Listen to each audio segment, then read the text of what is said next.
do Senhor para a igreja.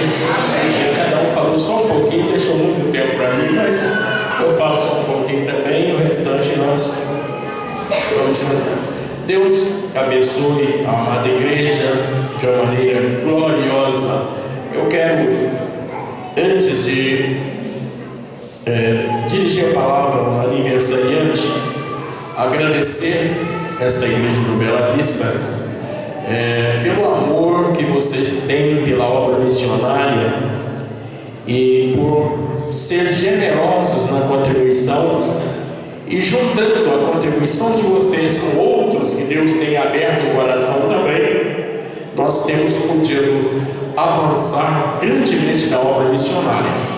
Temos aberto mais frentes de trabalho, ou seja, na cidade de Mercedes, lá na comunidade de missionários, e assim Deus tem abençoado que nós estamos avançando, né? E a gente põe nos grupos as informações e creio que os irmãos estão sendo informados do que está sendo feito, e assim nós agradecemos a Deus.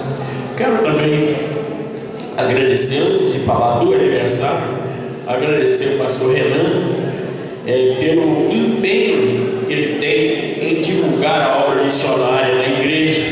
A gente vê isso pelo crescimento das contribuições. A gente conhece o pastor missionário,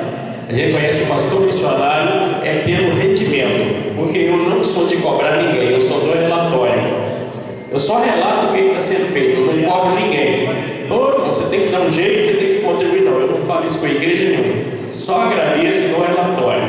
Mas os irmãos têm coração na obra, e geralmente as ovelhas, como são ovelhas, elas tendem a seguir o seu pastor. Então, parabéns pelo empenho que você tem tido na obra missionária. Agradecer aqui também, não é aniversário não, mas é Eliezel, já deu para ver que os dois lugares que ele foi vice e foi presidente também, o rendimento lá aumentou também, né? Aumentou bastante. E Deus abençoou o Marcinho, que quando estava lá no Santa Cecília, me chamou para dar uma palavra na multimissão, e ele comprou a ideia, e a igreja do Santa Cecília, mesmo sendo pequena, os irmãos começaram a contribuir fortemente ali, e assim Eliezer veio, depois agora o Caio, e parabéns para você também, vocês têm segurado e a igreja está contribuindo. Então quero parabenizar vocês pelo trabalho que vocês têm feito de divulgação da obra missionária, tá? E que às vezes nós temos as igrejas, os crentes realmente são muito bons para contribuir, ou precisa haver um incentivo. Quando o pastor é aquele que incentiva, então a igreja contribui bem, né? Outro também, o pastor Matusalém, que quando chegou ali na Cava Grande, para mim quase que não tinha contribuição, mas Deus fez uma obra ali tão grande através dele ali no Cava Grande, que as primeiras contribuições eu fiquei até meio assustado, achando que não era aquele valor, né? Porque Deus fez subir de uma maneira maravilhosa. Então, parabéns para vocês que têm dedicado e têm se esforçado em anunciar a missão, né? E você sabe que a recompensa que os missionários que estão lá no campo trabalhando têm, vocês têm parte dela também, tá? Vocês, tanto vocês que são os pastores que incentivaram, como a igreja que tem aberto o coração para contribuir. E parabenizar a igreja do Bela Vista, porque é uma igreja que Deus tem abençoado, é uma igreja que realmente é composta de pessoas, de ovelhas. E eu li um versículo aqui que eu quero deixar para vocês, no capítulo 3, versículo 15 de Jeremias, diz assim: darei a vocês pastores segundo o meu coração, que os apacentem com conhecimento e com inteligência. Por vocês terem este coração tão receptivo, sempre Deus tem feito isso. Ele traz um, quando ele tem que tirar aquele, ele traz o outro também, segundo o coração dele, e assim a obra não tem parado. Deus tem abençoado muito esta igreja aqui, e nós agradecemos. Eu já fiquei aqui pastoreando aqui uns dias também, né? Junto com nosso irmão Danilo José Martins. Nós acabamos, acho que uns 3 meses juntos por aqui, né, dando um apoio aqui no momento de enfermidade do pastor Daniel.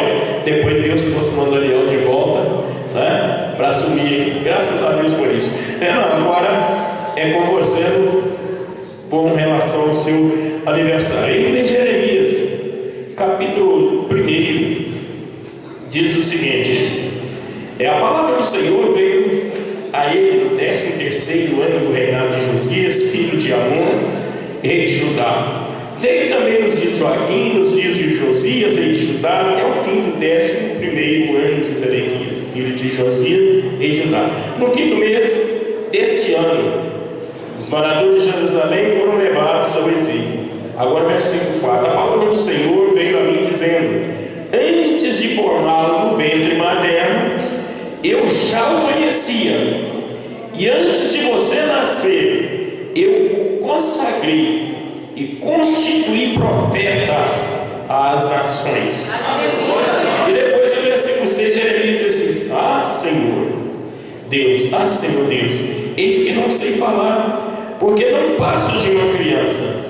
Mas o Senhor me disse: não diga, não passo de uma criança, porque a todos a quem eu o enviar, você irá, e tudo que eu lhe ordenar, você falará. Não tenha medo de ninguém, porque eu estou com você para livrá-lo, diz o Senhor. Então até aqui o Senhor tem te trazido, e por onde você precisar de passar, o Senhor vai continuar te conduzindo. Eu sei que talvez a sua experiência não foi a minha, mas tenho certeza que quando você foi designado pelo ministério para estar aqui, você deve ter tremido um pouco, tremido nas bases, pensar: mas eu estar na direção de uma igreja? Mas Deus, quando tem projetos, Ele faz. Pode sentar. Obrigado. Eu disse que você, a sua experiência não é a mesma minha, porque eu acho que eu sou meio parecido com Jonas ali da Bíblia, E muitas vezes alguém fala: teu pastor não tem como uma igreja, você foi: eu não quero igreja não quero igreja não, para quê? Mas só que Deus me colocou dirigir uma igreja, e um dia o pastor Adão fez a reunião, falou que eu era o pastor da igreja. Só que o dia que ele falou que eu era o pastor da igreja, já tinha 2 anos que eu estava pastoreando, aguardando o pastor chegar. Foi aqui que quem lembra, o pastor Gentil foi para Olaria, doente, já chegou lá doente, então eu tive que assumir. Eu pedi para ele que quisesse, eu estava ajudando o pastor Joanil, ele coloca um outro dos presbíteros aqui, e já tinha até evangelista, para ficar na frente com o Senhor. Eu fico na retaguarda, toda hora que precisar de mim eu estou aqui. Ele: não, é você mesmo que vai me ajudar.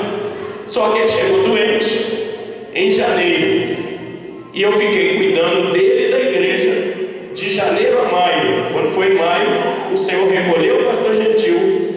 Eu avisei o pastor Adão, fui na galera que veio, e ali a partir dali eu fiquei esperando que dia que vai chegar o outro pastor no lugar do pastor Gentil. Todos os visitantes chegavam lá, eu olhava todo obreiro e falava: desce esse que vai ficar aqui. Aí daí a pouco apresentava um visitante e embora, não está mais.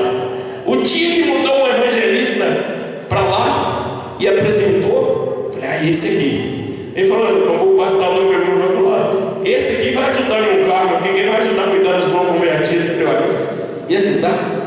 E eu fiquei esperando. Aí um dia alguém disse para ele, não na minha presença, que ele tinha que definir quem era o pastor da igreja, porque toda vez que eu perguntava quem era o pastor para mim, eu só falava: o pastor Adão e o pastor Gonçalves. E você? Eu estou dirigindo os cultos até o pastor chegar.